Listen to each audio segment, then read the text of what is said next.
हाँ तो भाई आज का दिन बुधवार तारीख 18 सितंबर 2024 सुबह के 8 बज चुके हैं और हम हैं इस वक्त वर्सिल विलेज में। हम लोगों ने कल अपनी गंगोत्री धाम की यात्रा भी कंप्लीट कर ली, तो 2 धाम हम लोगों ने कंप्लीट कर लिए। उस दोनों धामों की वीडियो भी अपनी यूट्यूब चैनल पे अवेलेबल है। अगर आप चाहो, अगर आपको देखनी है तो जाके देख सकते हो इस वीडियो को कंप्लीट करने के बाद। उसके अलावा भाई आज हम जा रहे हैं केदारनाथ धाम के लिए, धाम नंबर 3। लेकिन आज जो है गला थोड़ा सा खराब हो गया यहाँ के मौसम की वजह से। तो भाई केदारनाथ का जो डिस्टेंस है वो यहाँ से लगभग 300 किलोमीटर है। केदारनाथ नहीं, मतलब सोनप्रयाग का। और सोनप्रयाग पहुँचने में हम लोगों को लगेंगे शायद 12 से 13 घंटे। लेकिन आज हम लोग अपनी ये यात्रा जो है ना कंप्लीट नहीं करने वाले हैं सोनप्रयाग तक की। हम लोग बीच में ही कहीं पे रुक जाएंगे, क्योंकि उसमें बीच में हम लोगों को अपनी गाड़ी भी कहीं पे ठीक करानी है, तो उसमें भी थोड़ा सा टाइम लग जाएगा। तो चलो निकलते, 1 घंटे बाद देखते हैं कितना टाइम लगता है। उसके अलावा मौसम देखो, आज का मौसम खराब है। आज मौसम, बारिश चल रही है, बादल है सब जगह पे। दिखने में तो अच्छे लग रहे हैं, लेकिन ट्रैवलिंग के लिए ना ये सूटेबल नहीं है। चलो भाई कोई बात नहीं, यात्रा तो शुरू करेंगे और देखेंगे कहाँ तक पहुँच सकते। लेकिन सेफली जाना है, तो आज पहुँचना ही ऐसा ज़रूरी नहीं है। जितना आगे तक जा सकेंगे। उसके बाद में कल यात्रा कंटिन्यू करेंगे। हम चढ़ेंगे केदारनाथ परसों शुक्रवार के दिन और उतरेंगे शनिवार को। चलो भाई अपना आज का दिन शुरू करते हैं।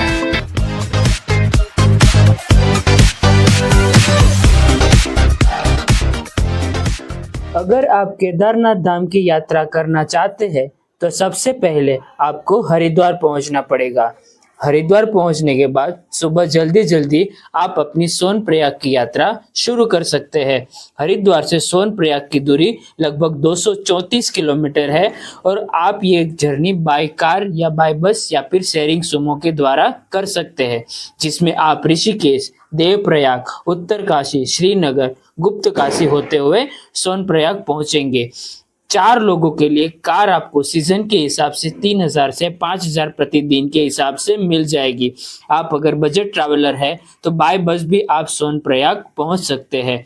हरिद्वार रेलवे स्टेशन के सामने से आपको सुबह 4-5 बजे से 8 बजे तक बस मिल जाएगी, जो आपको 800 से 1000 रुपये में सोनप्रयाग पहुंचा देती है। उसके अलावा हरिद्वार स्टेशन के सामने से टाटा सुमो यूनियन है, वहां आपको शेयरिंग बेसिस पे टाटा सुमो मिल जाएगा, जो लगभग 1000 से 1100 में सोनप्रयाग पहुंचा देता है। हाँ तो भाई पिछली जहाँ पे रुके थे वहां से शुरू करके लगभग कितने बजे, 9 बजे शुरू किया था। 3 घंटे हो चुके हैं और हम लोग पहुंच गए उत्तरकाशी। लगभग 80 किलोमीटर के आसपास आगे। अब यहाँ पे जो ड्राइवर भाई साहब है वो अपनी गाड़ी सही कराएंगे। वो जो ब्रेक ऑयल का पाइप रहता है ना, वो फट गया है, तो शायद उसको चेंज करना है, तो लगेगा 1 से 2 घंटा। अब हम लोग खड़े यहाँ पे काशी विश्वनाथ की पार्किंग में, और देखो बाकी ये वाली पार्किंग है। कुछ बारिश ने ना थोड़ा सा मूड माहौल बिगाड़ के रखा है यहाँ पे। ऊपर देखो मौसम थोड़ा सा खराब ही है, पर चलो बारिश उतनी नहीं है। उसके लिए ये यहाँ का पार्किंग है, और यहाँ से रास्ता जाता है काशी विश्वनाथ मंदिर के लिए। उसके अलावा देखेंगे अगर गंगा घाट देख सकते हैं, यहाँ पे एक मणिकर्णिका घाट है। उसके अलावा एक मॉल रोड भी है। अपने पास है 2 घंटे के आसपास का टाइम। वैसे तो पहले सोचा था कि यहीं पे रुक जाएंगे रात को, जब प्लान बनाया था ना, तो यहाँ पे रात को रुकने का सोचा था। लेकिन अभी जल्दी पहुंच गए, सुबह 12 बजे पहुंच गए, 11:30-12 बजे। तो इतना लंबा रुकने का कोई सेंस नहीं बनता है, मतलब पूरा दिन यहाँ पे। तो थोड़ा आगे चले जाएंगे ना, तो कल जर्नी थोड़ी सी आसान हो जाएगी, और फिर परसों सुबह में ना जल्दी उठ के अपने को केदारनाथ का ट्रैक भी करना है। तो चलो भाई देखते हैं, काशी विश्वनाथ मंदिर देखते हैं, और अगर यहाँ पे कोई गंगा घाट है, भागीरथी घाट, तो वो भी देखेंगे। उसके अलावा अगर टाइम रहा तो मॉल रोड भी है यहाँ पे एक छोटा सा, वहाँ पे एक मार्केट लगती है, उसको भी देखेंगे। बस ये बारिश जो है ना ज्यादा परेशान ना करे। चलो भाई चलते हैं। बाकी देखो काशी विश्वनाथ के जो मंदिर है ना, उसके रास्ते में एक छोटी सी मार्केट लगती है यहाँ पे। वैसे तो मैं भी पहली बार आया हूँ, तो उतना नहीं पता है इसके बारे में, मैं भी पहली बार देख रहा हूँ। देखो छोटी बड़ी चीजें यहाँ पे मिल जाती है, फ्रूट्स मिल जाएंगे, फिर जैकेट वगैरह, छोटी बड़ी ना खिलौने थोड़े बहुत, लेडीज लोगों की कुछ एक चीजें, बैंगन, ये वो सब, बैंगन क्या कंगन, सॉरी भाई मेरे को नाम तक नहीं पता भाई। ये सारी चीजें मिल जाएंगी। और ना ये देखो, हाँ छोटी बड़ी चीजें यहाँ पे ना, छोटी सी मार्केट लगी हुई है, काफी अच्छी है। बाकी रेट जो है तो थोड़े से ज्यादा ही है, क्योंकि भाई वही है, मंदिर वाली जगहों पे ना चीजों के रेट थोड़े ज्यादा ही होते हैं। और वैसे भी ये पहाड़ पे है तो देख लो, बाकी मिल जाएगा। गर्म कपड़े भी, अगर आप ऐसी जगह पे से आते हैं ना जहाँ पे ज्यादा ठंड नहीं पड़ती, तो आपको वहां से लेके आने की जरूरत नहीं है, यहाँ पे आपको मिल जाएगी। देखो ये हिमाचली टोपी वगैरह, देखो सारी चीजें यहाँ पे मिल जाएगी। चलो भाई चलते हैं। टॉयलेट वगैरह भी की भी सुविधाएं है ज्यादा, आपको उसकी भी दिक्कत नहीं है, जगह जगह पे आपको टॉयलेट्स मिल जाएंगे। ये देखो, ये यहाँ का थाना कोतवाली, जनपद उत्तरकाशी, उत्तराखंड। चलो ठीक है। बाकी देखो आगे का मौसम धुआं धुआं रखा है, पूरा बादल आ रखे पहाड़ों पे। पर चलो अच्छा है कि बारिश ना गंगोत्री से कम है यहाँ पे, तो ये एक अच्छी चीज हो गई। अब थोड़ा सा, ये मंदिर यहाँ से 200-300 मीटर होगा, 2-3 मिनट में पहुंच जाएंगे।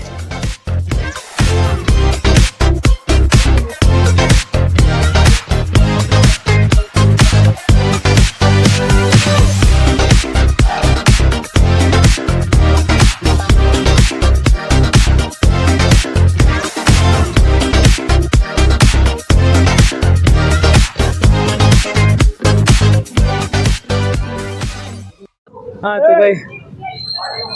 भाई ये देखो, ये है यहाँ का काशी विश्वनाथ मंदिर। वैसे उस तरफ पीछे से भी ना एक गेट है, चाहो तो वहां से भी एंट्री कर सकते हो, लेकिन मेन गेट जो है ना वो यहाँ से आगे आते ही इस तरफ है। बाकी देखो यहाँ पे एक जो ये शंकर भगवान का ये स्टेचू लगा हुआ है ना, बिल्कुल उसके अपोजिट साइड पे है यहाँ पे। बाकी चलो अंदर चलते हैं।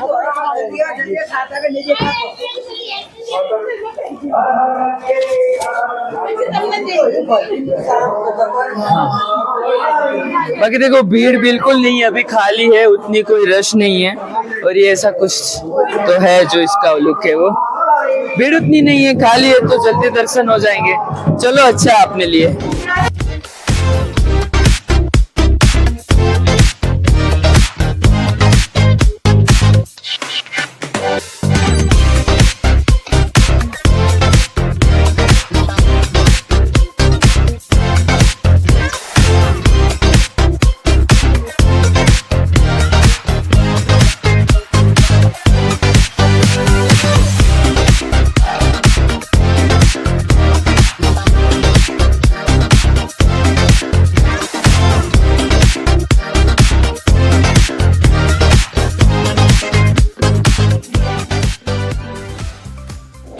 हाँ तो काशी विश्वनाथ का दर्शन करके हम लोग आ गए मणिकर्णिका घाट पे। अब ये जो घाट है ना, ये एक भागीरथी नदी का घाट है, काशी विश्वनाथ मंदिर से लगभग आधे किलोमीटर की दूरी पे है। और ये देखो यहाँ पे ना कुछ इस तरीके का एक शिव भगवान का स्टेच्यू है, और वहाँ पे ऊपर कुछ कबूतर है, और यहाँ पे कुछ अच्छी सी पेंटिंग बनाई हुई है। और ये रहा पूरा का पूरा घाट, काफी रौद्र रूप में बहती है यहाँ पे भागीरथी रिवर। तो अगर आप यहाँ पे आते हैं तो इस जगह को भी देख सकते हैं। वहाँ पे वैसे एक झूलता पुल जैसा कुछ तो है, चाहे तो वहाँ पर भी जा सकते हैं। बाकी देखो जो स्टेयर्स है ना यहाँ पे, एक इस तरीके के, बारिश के टाइम पे अगर आप आते हैं ना, बारिश के टाइम पे अगर आप आते हैं तो थोड़ा सा यहाँ पे संभाल के चले, क्योंकि अगर पैर फिसलता है ना तो सीधा का सीधा वहाँ पे नदी में जाके गिरने का चांस भी रहता है, क्योंकि पूरा फिसलन हो जाती है। और उसके अलावा अगर आप यहाँ पे स्नान लेना चाहते हैं तो स्नान भी ले सकते हैं। हाँ यहाँ से आगे लेते जाते हो तो यहाँ पे अगर आपको आगे स्नान लेना है तो स्नान भी ले सकते हैं।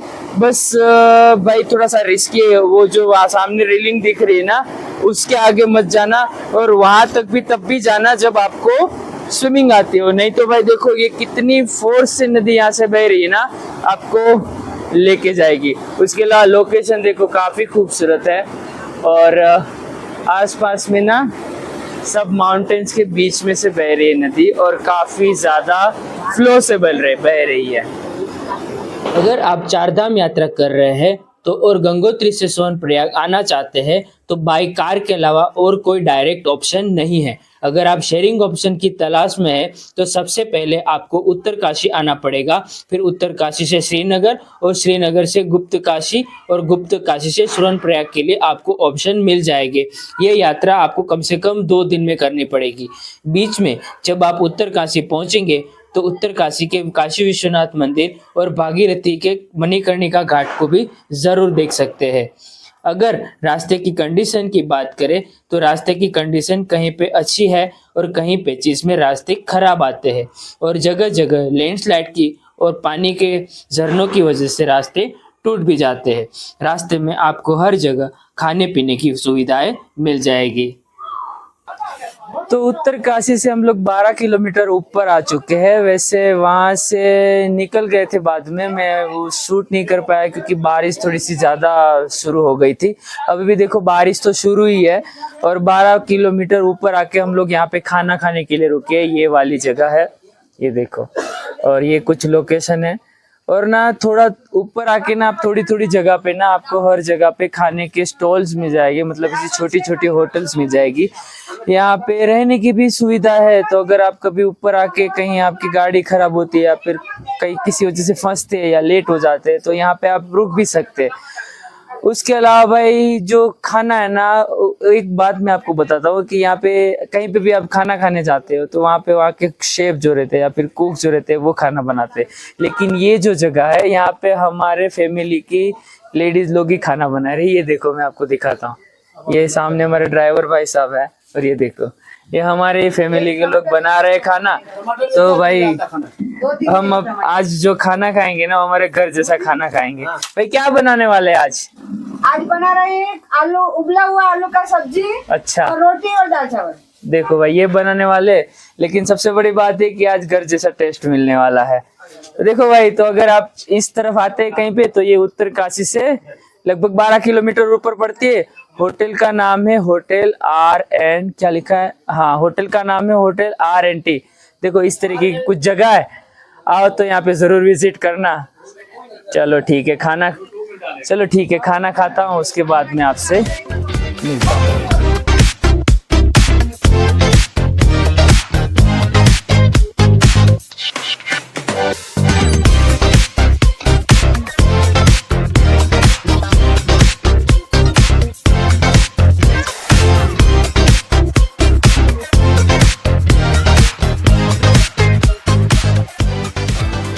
हाँ तो भाई अगर यहाँ के रास्तों की बात करें ना तो रास्ते जो है वो गंगोत्री से लेके केदारनाथ मतलब सोनप्रयाग तक काफी अच्छे बने हुए। रास्तों की जो कंडीशन है वो काफी अच्छी है। जगह जगह पे आपको छोटे छोटे लैंडस्लाइड दिख जाएंगे, लेकिन वो लैंडस्लाइड है वो यहाँ की जो प्रशासन है यहाँ का वो जल्दी क्लियर कर देता है। उसके अलावा जो यहाँ के रास्ते हैं ना वो सिंगल लेन है, मतलब छोटा सा रास्ता है। हाँ, रास्ते की कंडीशन अच्छी है लेकिन जो रास्ता है वो पतला है, ठीक है। तो अगर सामने से कोई व्हीकल आता है ना तो उस व्हीकल को पास करने के लिए जगह जगह पे छोटे से पैसेज बनाए हुए हैं, तो वहां से रास्ते से मतलब एक दूसरे को साइड दे सकते हैं। बाकी उसके अलावा जो रास्ते हैं ना वो बहुत ज्यादा खूबसूरत है, लेकिन जितने ये खूबसूरत है ना उतने ही ये खतरनाक भी है। तो अगर आपको पहाड़ों का ड्राइविंग नहीं पता है ना तो आप इस तरीके के रास्तों पे ड्राइविंग करने से मेरे हिसाब से तो बचना चाहिए, या फिर किसी ऐसे इंसान को लेके आना चाहिए जिसको पहाड़ों पे ड्राइविंग करने का एक्सपीरियंस हो। ऐसे रास्तों पे अगर आप सिर्फ जमीन पे ड्राइविंग करते हैं और आप समझते हैं कि पहाड़ों पे कर लेंगे तो आपको थोड़ा सा टफ तो होने वाला है। बाकी सारी चीजें आपके कॉन्फिडेंस के ऊपर डिपेंड करती है। मैंने यहाँ पे टूटी हुई स्कूटियाँ और टूटी हुई गाड़ियाँ भी देखी है, तो आप समझ सकते हैं कि मैं क्या कहना चाहता हूँ। बाकी देखो इस तरीके के कुछ रास्ते पे आपको बंदर वगैरह भी मिल जाएंगे। और देखो रास्ते की जो ब्रॉडनेस है वो पतली सी है।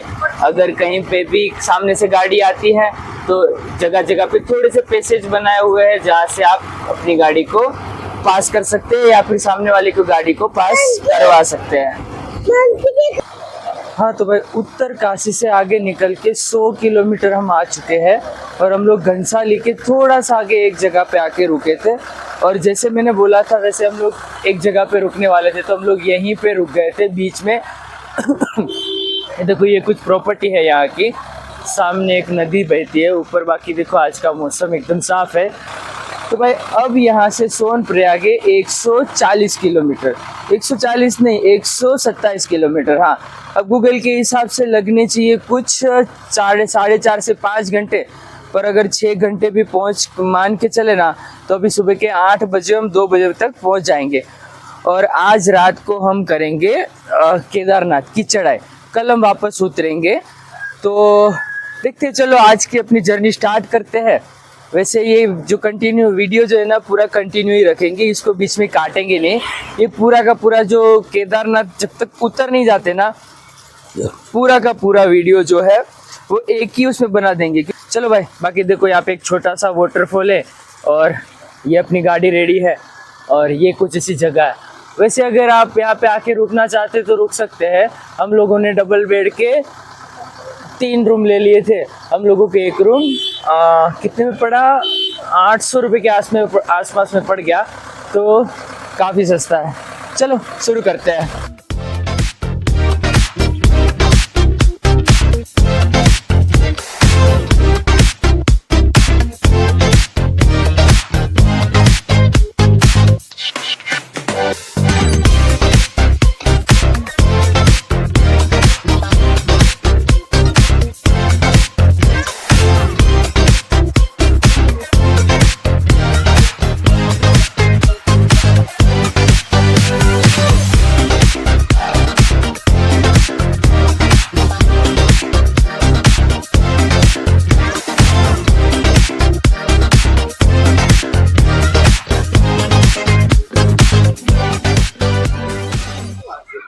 हाँ तो भाई, कल रात जहाँ पे रुके थे ना वहाँ से 50 किलोमीटर आ चुके हैं। यहाँ से सोनप्रयाग अभी 70 किलोमीटर है और यहाँ पे कोई तुनेटा नाम की जगह है, वहाँ पे रुके थे फ्रेश होने के लिए। अब थोड़ी बहुत चाय पानी पियेंगे और आगे बढ़ेंगे। और देखा जाए तो ये कुछ लोकेशन है, देखो अच्छी लोकेशन है। यहाँ पे नीचे ना एक नदी बहती है। वैसे आपको लग रहा होगा कि ये मंदाकिनी नदी होगी क्योंकि केदारनाथ में वही बहती है, लेकिन ये मंदाकिनी नहीं है। ये नदी का नाम शायद लस्तर या लफ्तर ऐसा कुछ तो नाम है। छोटी सी है लेकिन एकदम साफ सुथरी है और एक मीडियम फ्लो के साथ बहती है। उसके अलावा आज का मौसम देखो एकदम साफ है और हमें लगता है कि यहाँ से 3 घंटे और लगेंगे। 3 घंटे में सोनप्रयाग पहुँच जाएंगे। और तो रास्ते में ना भाई एकदम ऐसे खतरनाक कर्वी से रोड है। हर 50-100 मीटर में ना एक ब्लाइंड टर्न आता है, मतलब आगे ना कुछ भी दिखाई नहीं देता कि भाई क्या, तो हॉर्न वगैरह बजा के अपने को आगे बढ़ना पड़ता है। उसके अलावा कहीं पे रुकना भी है ना तो अपने को थोड़ी देखना पड़ेगा, थोड़ा बहुत आगे पीछे जाके, कि भाई आगे वालों को भी अपनी गाड़ी दिखे और पीछे वालों को भी दिखे। अगर आप भी अगर प्राइवेट कार लेके आते हैं ना तो देख के लेना, क्योंकि भाई आगे वालों को भी दिखेगी नहीं या फिर पीछे वालों को नहीं दिखेगी, आप रोक देंगे बीच में ना तो कभी गड़बड़ हो सकती है। तो अगर आप आके भी कभी रोकोगे ना तो ऐसी जगह पे रोकना गाड़ी कि पीछे वाले को भी दिख जाए, आगे वाले को भी दिख जाए। जैसे कि इस लोकेशन पे अब आगे से कोई आएगा तो उसके भी दिख जाएगी और अगर पीछे से भी कोई आएगा तो उसको भी ये गाड़ी दिख जाएगी। चलो भाई, चाय पानी पीते, नाश्ता तो कर लिया सुबह में और कुछ लोगों को फ्रेश होना था और उसके बाद में आगे बढ़ते हैं।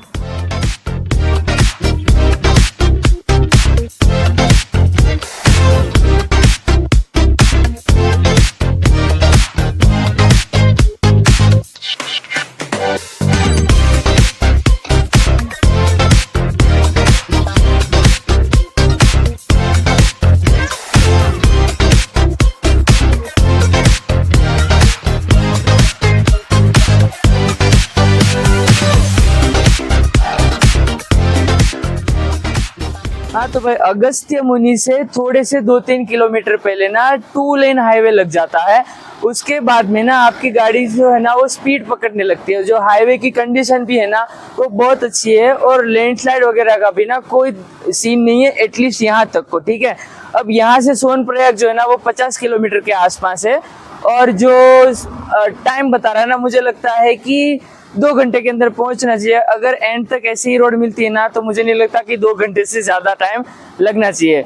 उसके अलावा अगस्त्य मुनि के आसपास से ना आपको मंदाकिनी रिवर लग जाती है। ये देखो, मैं आपको दिखाता हूँ, ये देखो। और जो रास्ते भी है ना वो काफी खूबसूरत लगते हैं, क्योंकि एक तो ऊपर पहाड़ वगैरह ऊपर आते ही रहते हैं और उसके बाद में यहाँ पे नदी का भी देखो एकदम फ्लो से बह रही है और नदी का पानी भी एकदम साफ है। उसके अलावा यहाँ पे हम लोग कहीं पे रुके थे, थोड़ा पानी वानी लेना था, उसके वो रहा सामने अपनी गाड़ी। और यहाँ पे देखो सामने अगर आपको दूर दिख रहे होगे ना तो स्नो के माउंटेन है, सारे के सारे हिमालय की रेंज है, वो सारी दिखने में ना बहुत खूबसूरत लग रहे हैं। चाहे तो मोबाइल के अंदर तो इतने अच्छे से नहीं आएंगे, लेकिन दिखने में ना ये बहुत अच्छे लग रहे हैं। तो चलो भाई अब सीधे में मिलता हूँ आपको सोनप्रयाग में। वैसे 1-2 फोटो ले लूंगा इंस्टाग्राम में डालने के लिए।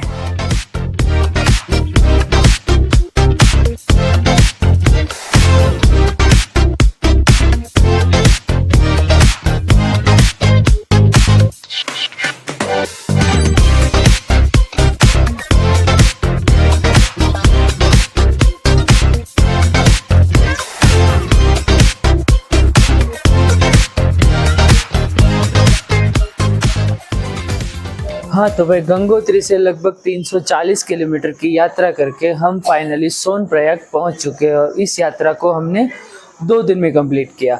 अब 2 दिन में कंप्लीट करने की वजह ये थी कि हम लोग ना ज़्यादा स्ट्रेस नहीं लेना चाहते थे और प्लस हमारी गाड़ी में भी थोड़े से इशू थे, तो उसकी वजह से हम लोगों ने ये डिसीज़न लिया था।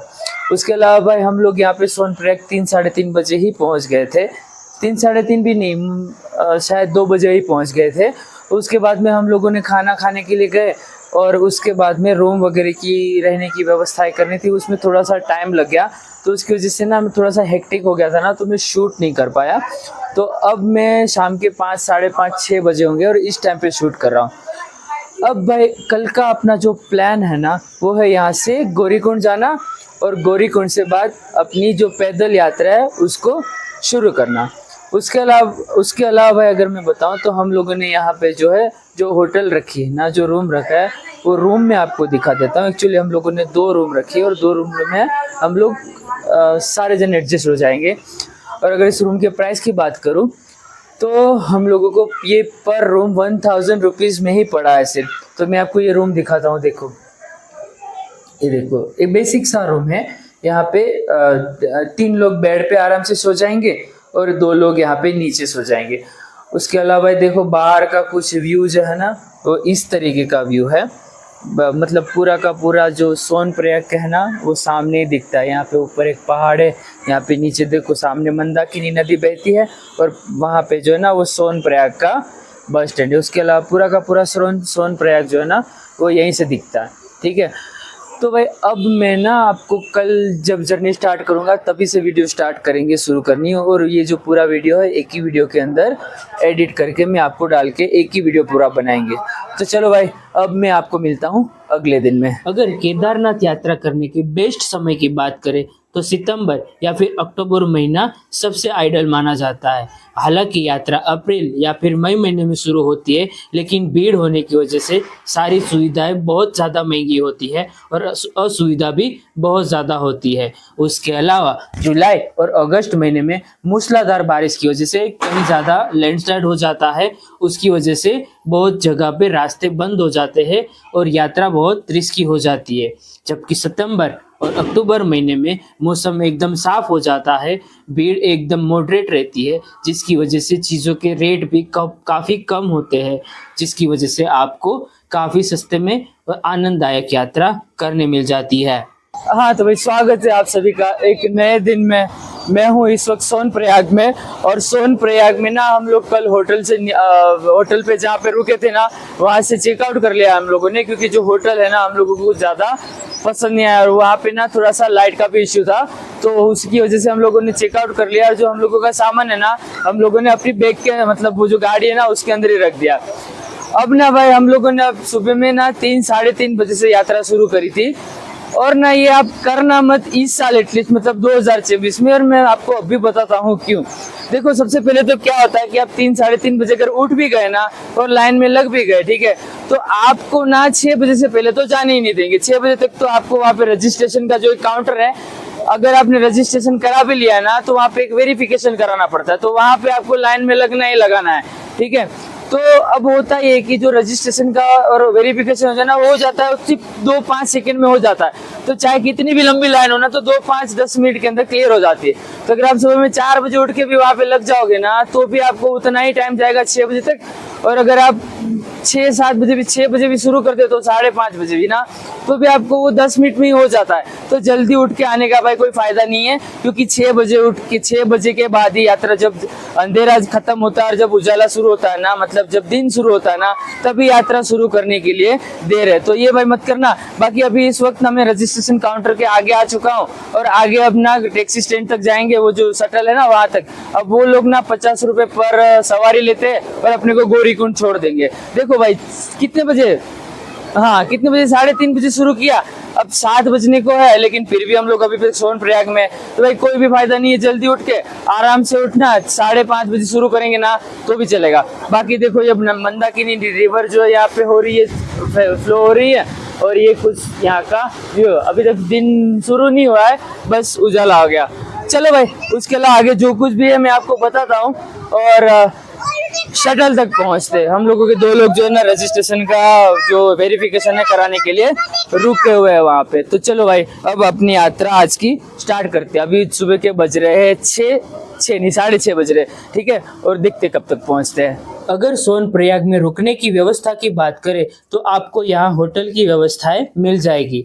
आप चाहे तो यहाँ के सस्ते डॉर्मेट्री में भी रुक सकते हैं। अगर रूम के किराए की बात करें तो सीजन के समय यानी कि मई जून में यहाँ रेट की कोई लिमिट नहीं है। एक रूम की कीमत 5,000 से 7,000 भी होती है, जबकि सितंबर और अक्टूबर महीने में सोनप्रयाग में लगभग आपको 1,000 से 2,000 के बीच में रूम मिल जाएगी। अगर डॉर्मेट्री या फिर बल्क बेड की बात करें तो ये आपको सीजन में 800 से 1,000 और सितंबर या फिर अक्टूबर में 300 से 400 रुपए के बीच में मिल जाता है। खाने पीने की आपको ठीक ठाक व्यवस्थाएं मिल जाएगी, बस खाने में टेस्ट मिसिंग रहता है। सोनप्रयाग में आपको क्लोक रूम की भी व्यवस्था मिल जाएगी, जहां आप अपना एक्स्ट्रा सामान रख के ट्रेक करने जा सकते हैं। सोनप्रयाग से आपको गौरीकुंड आना पड़ता है। आप चाहे तो गौरीकुंड में भी रुक सकते हैं, उससे यात्रा करने में दूसरे दिन काफ़ी आसानी होती है। सोनप्रयाग से गौरीकुंड जाने के लिए आपको शटल की सुविधा मिल जाती है, जो कि 50 रुपये प्रति व्यक्ति गौरीकुंड पहुंचा देती है। हालांकि लैंडस्लाइड की वजह से जब हम गए थे यात्रा करने तब मूनकुटिया तक शटल सुविधा बंद थी और हमें पैदल ही सोनप्रयाग से गौरीकुंड तक आना पड़ा था। हाँ तो भाई अभी टाइम है 7:30। मैं हूँ इस वक्त सोनप्रयाग से गौरीकुंड के रास्ते में। अब आप सोच रहे हो भाई सोनप्रयाग से गौरीकुंड तक तो शटल अवेलेबल है, तो ये चल के क्यों जा रहा है? तो ये बात ये है ना, सबसे पहले तो इस सोनप्रयाग से मूनकुटिया तक तो शटल की कोई भी सुविधा अभी इस वक्त सितंबर 2024 में अवेलेबल नहीं है। शायद लैंडस्लाइड जो हुआ था उसके बाद में अभी तक शुरू ही नहीं है, और रास्ते भी जो है इतने खराब है कि वहाँ पे गाड़ी नहीं चल सकती। उसके बाद में भाई मूनकुटिया से जो है वो शटल की सुविधा जो चालू होती है, लेकिन जो शटल है उसकी फ्रीक्वेंसी जो है ना वो इतनी कम है कि सारे लोगों को वो पूरी नहीं पड़ रही है। तो आधे से ज्यादा लोग भाई सिर्फ चल के ही सोनप्रयाग से गौरीकुंड तक जा रहे हैं। अभी अगर आप शटल के बारे में सोच के आ रहे हैं तो बहुत मुश्किल है कि आपको सोनप्रयाग से गौरीकुंड तक का शटल मिल जाएगा। उसके अलावा भाई बाकी मौसम की बात करें तो एकदम साफ है आज का। तो ये जो है खुला आसमान, एकदम ब्लू स्काई, ठीक है। तो अपने को ना मौसम के बारे में कोई भी टेंशन लेने की जरूरत नहीं है। उसके अलावा देखो ये अपना छोटू है, ये चल रहा है, मस्ती कर रहा है और बिस्किट खा रहा है।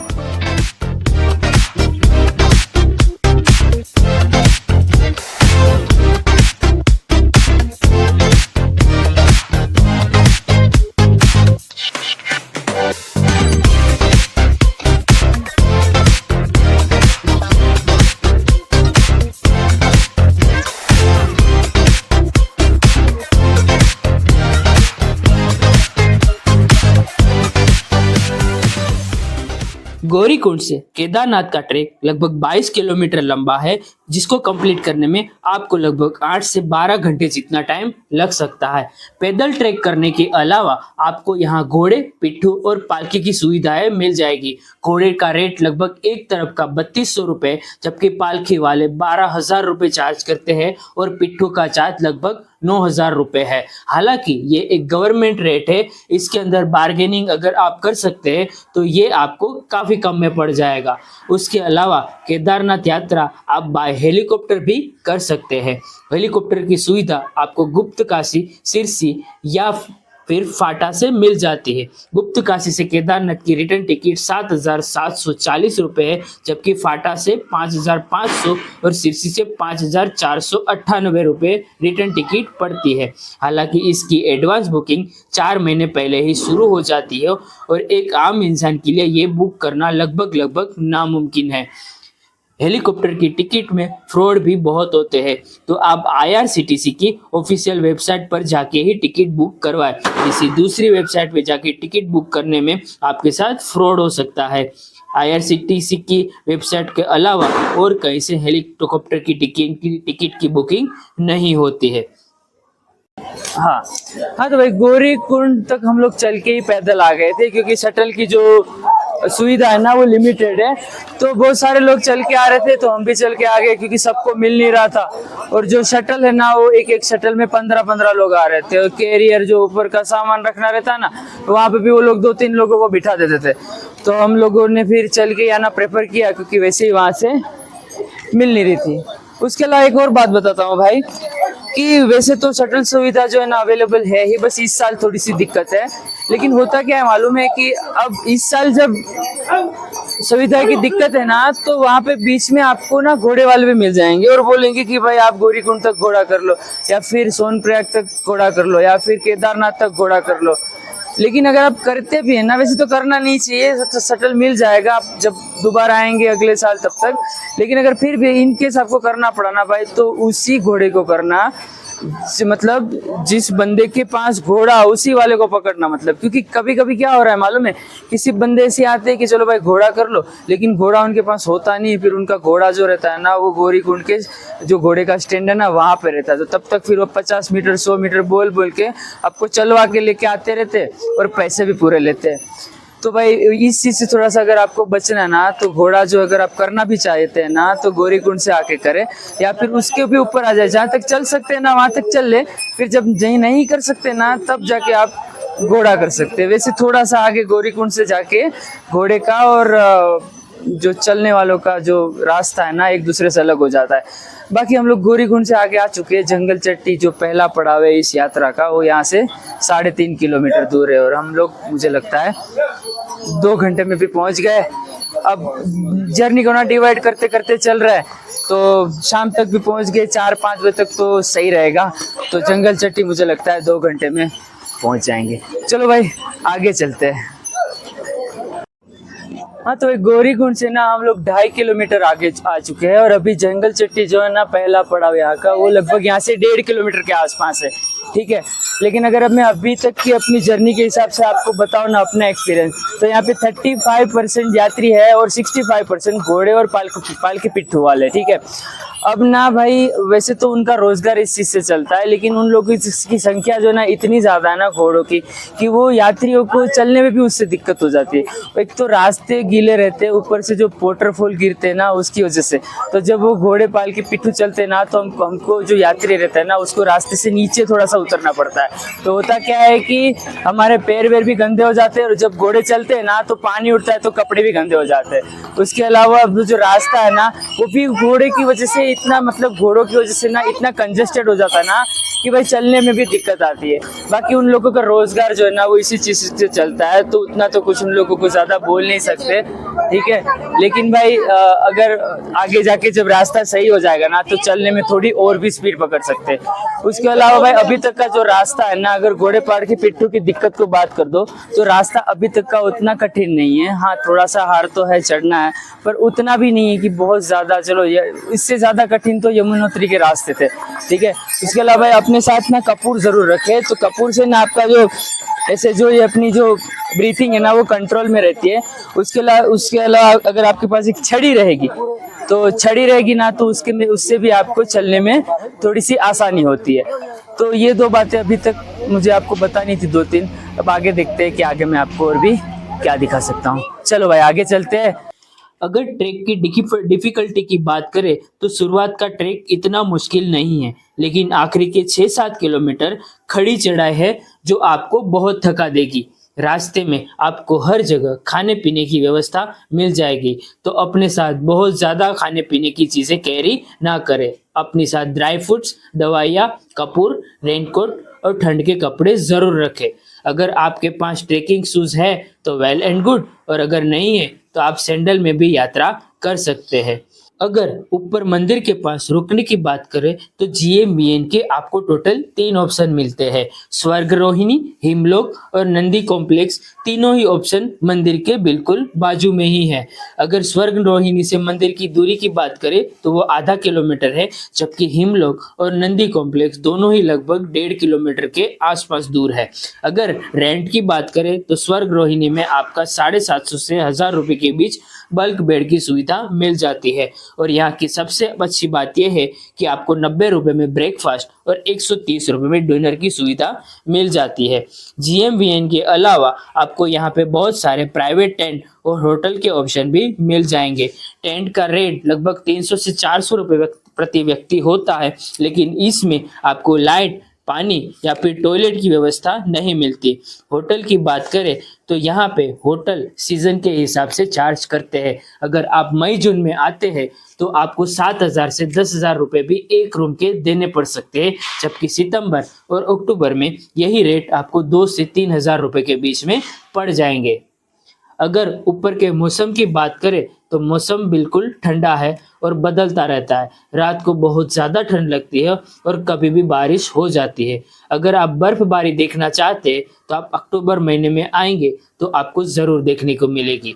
अगर मोबाइल नेटवर्क की बात करें तो जियो और एयरटेल दोनों के ही नेटवर्क ऊपर अवेलेबल है, लेकिन नेटवर्क की जो फ्रीक्वेंसी है वो काफ़ी लिमिटेड है और बार बार नेटवर्क आता जाता रहता है। ऊपर खाने पीने की बात करें तो सब कुछ 4 गुने रेट पे मिलता है। 20 की पानी की बोतल 80 में मिलती है, जबकि 10 की चाय 50 में मिलती है। खाना पीना और रहना तीनों ही चीज़ आपको मंदिर के पास महंगी ही मिलेगी। हाँ तो भाई सुबह में 3:30 बजे शुरू करके अभी शाम के 4 बजे है और फाइनली हम पहुंच चुके हैं केदारनाथ बेस कैंप पे। भाई बहुत मुश्किल लगा, मेरे बच्चे को भी मुश्किल लगा।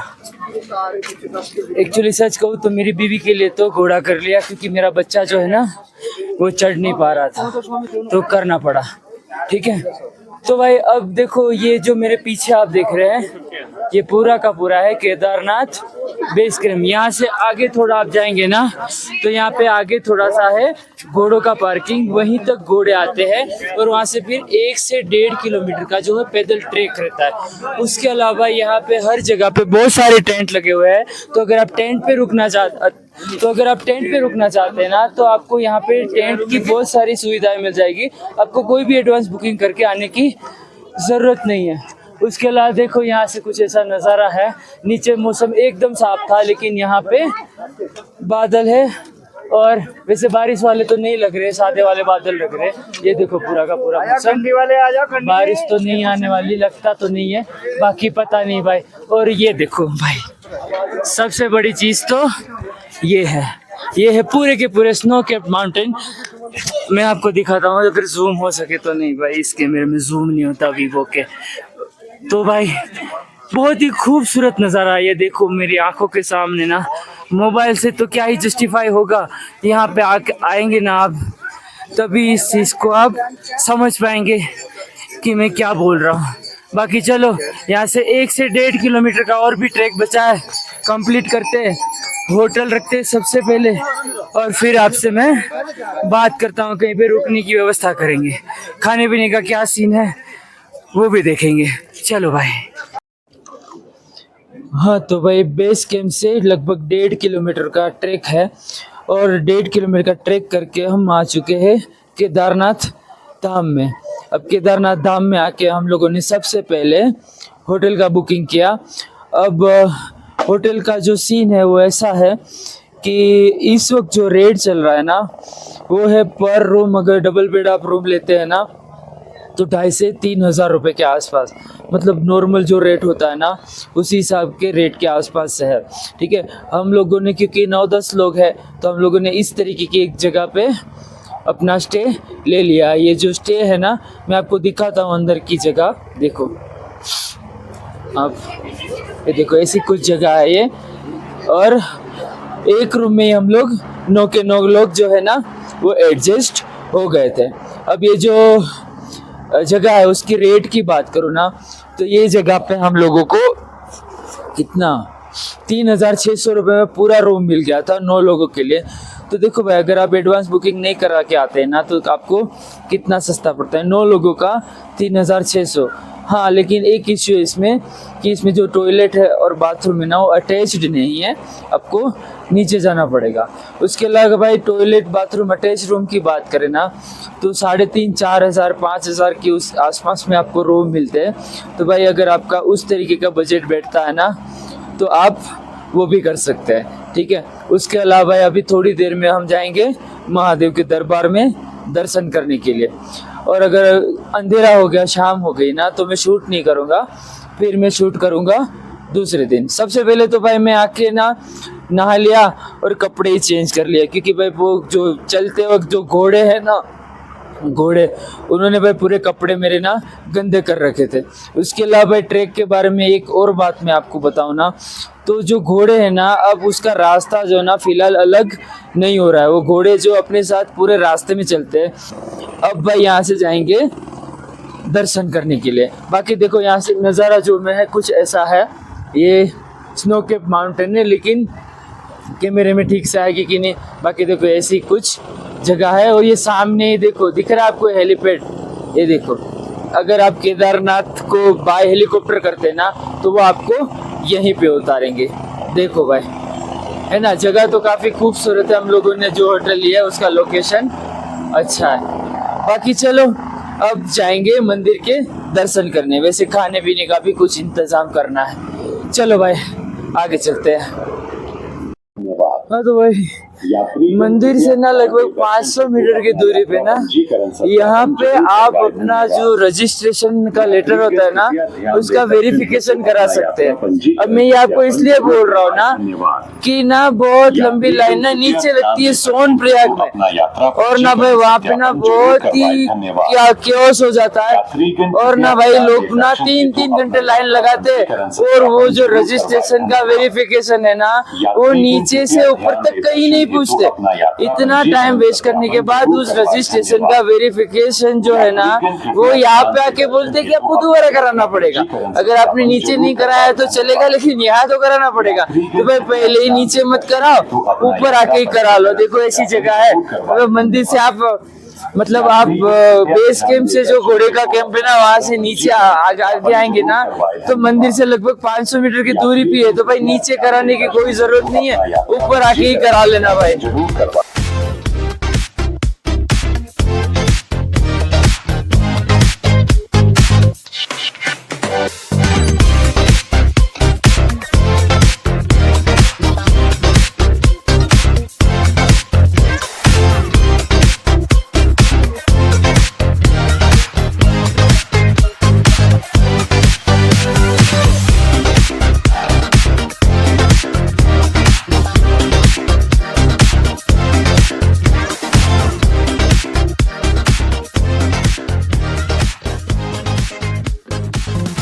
हाँ तो भाई मैं हूँ इस वक्त इस ब्रह्मांड के राजा, इस सृष्टि की रचयिता, देवों के देव महादेव के सबसे बड़े दरबार में। यहाँ पे आने वाले की हर मनोकामना पूर्ण है और यहाँ पे आने वाले के हर पाप माफ है। भाई अगर आप इस जगह पे आ गए तो आपकी 4 धाम की यात्रा सफल है भाई। आप देखो मैं आपको मंदिर का दर्शन करा रहा हूँ। आज का दिन है 21 सितंबर 2024, सुबह के 8:30 बज रहे हैं और मैं हूँ इस वक्त केदारनाथ धाम में। दर्शन के लिए देखो 3-3.5 घंटे की लाइन लगी हुई है यहाँ पे। अगर आप जल्दी आएंगे तो आपको जल्दी गर्भगृह के दर्शन करने मिल सकते हैं। बाकी देखो ये मंदिर का पूरा व्यू है। यहाँ पे आके भाई आपको अपने पापों से मुक्ति मिल जाएगी। यहाँ पे आके आपकी हर मनोकामना पूर्ण हो जाएगी। भाई अगर आप ये फोन में से देख रहे हैं तो ये एक अलग अनुभव है, और अगर आप यहाँ आके सामने महादेव के दर्शन करते हैं तो वो एक दूसरा ही अनुभव है। तो भाई अगर ये तो मैंने आपको फोन से दर्शन करा दिए, लेकिन भाई एक बार आके यहाँ पे महादेव से आशीर्वाद जरूर ले। बाकी मैं आपको अभी पीछे जो भीमशिला है उसके दर्शन कराता हूँ, और इस जगह की जो महिमा है, इस जगह को क्यों इतना माना जाता है, सारी चीजें डिस्कस करते हैं। चलो भाई आगे चलते हैं। भाई बहुत ही इमोशनल मोमेंट है। समझ लो हमने अपनी 4 धाम की यात्रा कंप्लीट कर ही ली। 3 धाम हो गए, बद्रीनाथ एक बाकी है, उसको भी कंप्लीट कर लेंगे। चलो भाई आगे चलते हैं।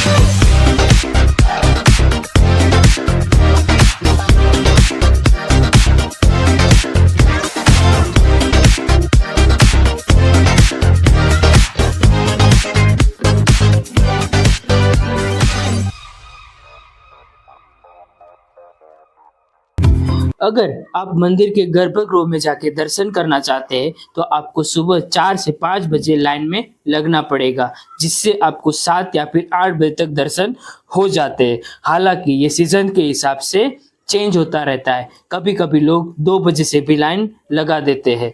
अगर आपको लेट हो जाता है तो आपको गर्भगृह के दर्शन करना मुश्किल हो जाएगा। हालांकि जुलाई या फिर अगस्त महीने में जब बारिश का टाइम होता है तब कोई भी लाइन नहीं होती और आप आराम से मंदिर के गर्भगृह के दर्शन पूरे दिन में कभी भी कर सकते हैं। हाँ तो भाई ये है यहाँ की भीमशिला।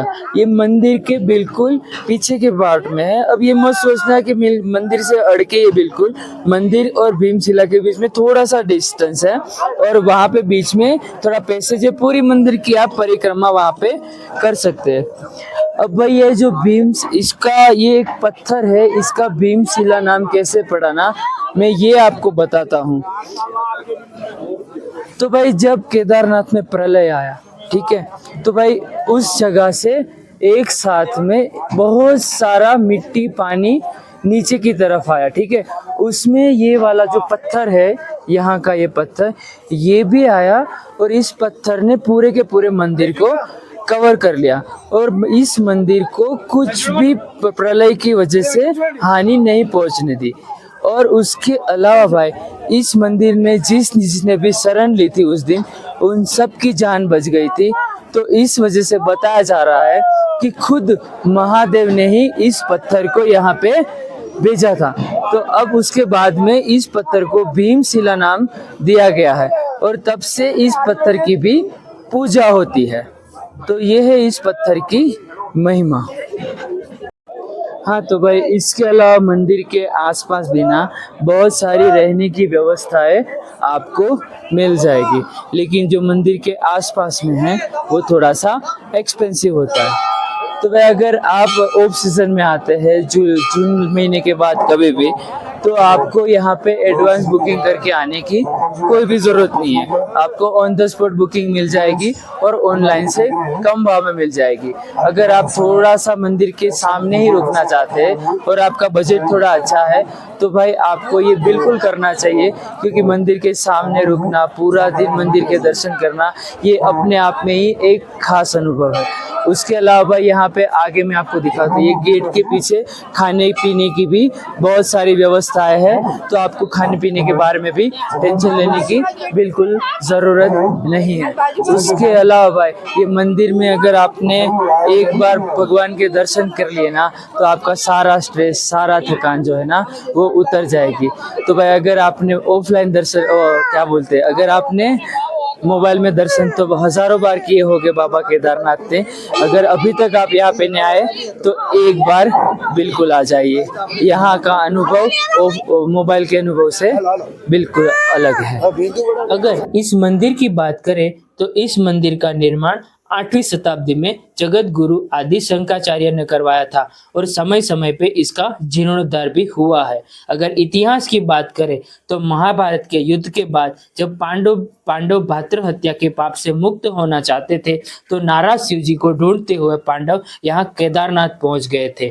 शिव जी ने जब पांडवों को देख लिया तो नंदी के रूप में आ गए, लेकिन जब भीम ने उनको पहचान लिया तो शिव जी जमीन में समाने लगे और भीम ने कूद के उस नंदी रूपी शिव जी की हमको पकड़ लिया और हम की मूर्ति आज भी मंदिर के गर्भगृह में विराजमान है। केदारनाथ मंदिर के 1.5 किलोमीटर ऊपर भैरवनाथ मंदिर है। ये ट्रैक भी एक मुश्किल ट्रैक है और यहाँ पर भी खड़ी चढ़ाई है। तो अगर आप केदारनाथ मंदिर आते हैं तो भैरवनाथ मंदिर का ट्रैक भी ज़रूर करें, लेकिन याद रखें कि ये ट्रैक अगर आप फिट है तभी करें, क्योंकि ये 1.5 किलोमीटर का ट्रैक काफ़ी कठिन माना जाता है। हालांकि अगर आप केदारनाथ की यात्रा करते हैं तो भैरवनाथ का ट्रैक किए बिना आपकी केदारनाथ की यात्रा अधूरी मानी जाती है। दूसरे दिन दर्शन करके हमने नीचे उतरना स्टार्ट किया और एक जगह लैंडस्लाइड की वजह से हम जंगल चट्टी के पास 3-4 घंटे तक फंस गए, जिसकी वजह से हमको उस रात गौरीकुंड में ही रुकना पड़ा और गौरीकुंड से हम अगले दिन सोनप्रयाग पहुंच गए।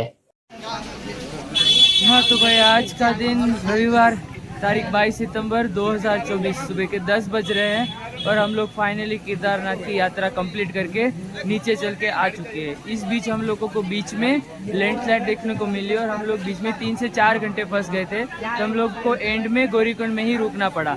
तो अब हम लोग नीचे फाइनली सुबह में 8 बजे शुरू करके 10 बजे पहुंच चुके हैं, ठीक है। उसके अलावा बाकी देखो आज मंदिर में जाने वालों की भीड़ देखो, ये सोनप्रयाग का मेन रोड है। उसके अलावा पीछे देखो यहाँ पे लंबी लाइन लगी हुई है, मैंने आपको पीछे भी दिखाया कि कितने सारे लोग आज चढ़ने वाले हैं। शायद उसकी वजह है रविवार और कल सोमवार है, कल महादेव का दिन है। उसके अलावा भाई लगता है कि जो लैंडस्लाइड हुई उसकी वजह से कल पूरा सोनप्रयाग पैक था, तो उसकी वजह से आज बहुत ज़्यादा भीड़ लग चुकी है। बाकी सामने देखो ये है सोनप्रयाग का पार्किंग। तो चलो भाई आज इस वाले वीडियो को यहीं पे एंड करते हैं। अब मैं मिलता हूँ अगले वीडियो को यहीं इसी जगह से मैं स्टार्ट करूँगा और अब हम जाएंगे चौथा धाम बद्रीनाथ को। चलो भाई कैसा लगा आपको ये वीडियो? अच्छा लगा तो बिल्कुल बताना, लाइक करना, शेयर करना। आपके दोस्तों के साथ अगर कोई जाने वाला है तो शायद उनको हेल्प मिल जाएगी। चलो भाई अब मिलते हैं हम आपको अगले वीडियो में। जाएँ चलो चलते हैं भाई बद्रीनाथ, वहाँ कहीं पे चढ़ना नहीं है। चलो भाई।